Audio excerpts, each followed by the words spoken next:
उसने एक गिलास एक्सपायरी हो चुकी मिल्क टी से एक मंदबुद्धि लड़की को धीरे धीरे फुसलाया। झांगबो ने लड़की से वादा किया कि अगर वह 100 तक गिन ले तो मिल्क टी उसे पीने देगा। झांगबो ने अपना वादा निभाया, उसे वह चीज मिल गई जो वह चाहता था। दोस्त को यकीन नहीं हुआ। वो भी तुम कर सकते हो क्या? अनुशासन प्रभारी ने उसे सबके सामने शर्मिंदा कर दिया था। बहुत साफ सुथरा है। चलो अब मुझे ये साबित करके दिखाओ। क्या ये कितना साफ सुथरा है?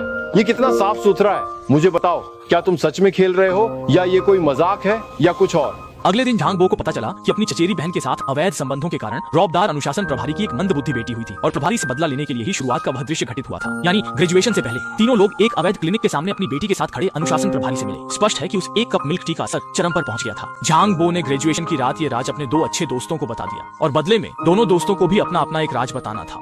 हांजी सबसे ज्यादा वफादार था। उसने बस थोड़ा सा हिचकिचाया और फिर अपना सबसे गहरा राज बता दिया। ठीक है, लेकिन जो बात मैं अब बताने जा रहा हूँ उसे तुम बिल्कुल भी बाहर मत कहना।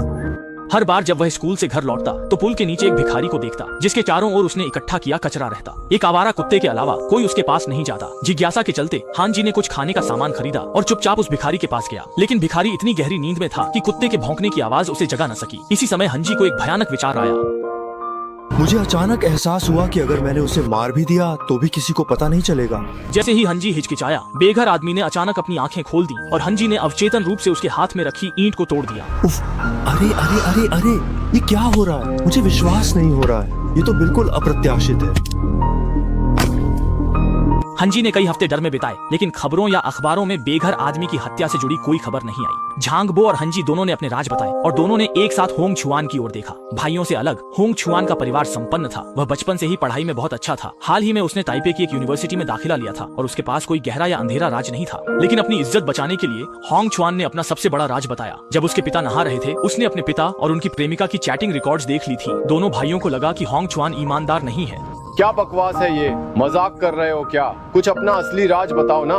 मुझे कब तक इस माहौल में डूबा रहना पड़ेगा? क्या बकवास है ये? अपना खुद का राज बताओ। क्वान क्वान, मैं तुम्हारे साथ 2 जानें भी बदल सकता हूँ।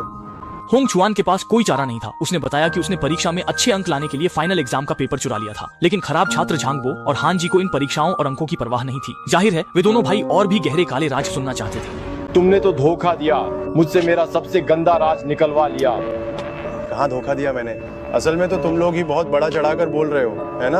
अब तुम्हारा क्या इरादा है? क्या तुम हमारा पूरा जीवन बर्बाद करने की सोच रहे हो? मैं तो कुछ कहूंगा ही नहीं।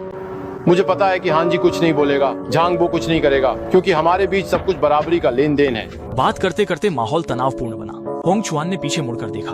होंग छुआन घर जाना चाहता, लेकिन जब तक वह कमजोरी न बताए दोनों भाई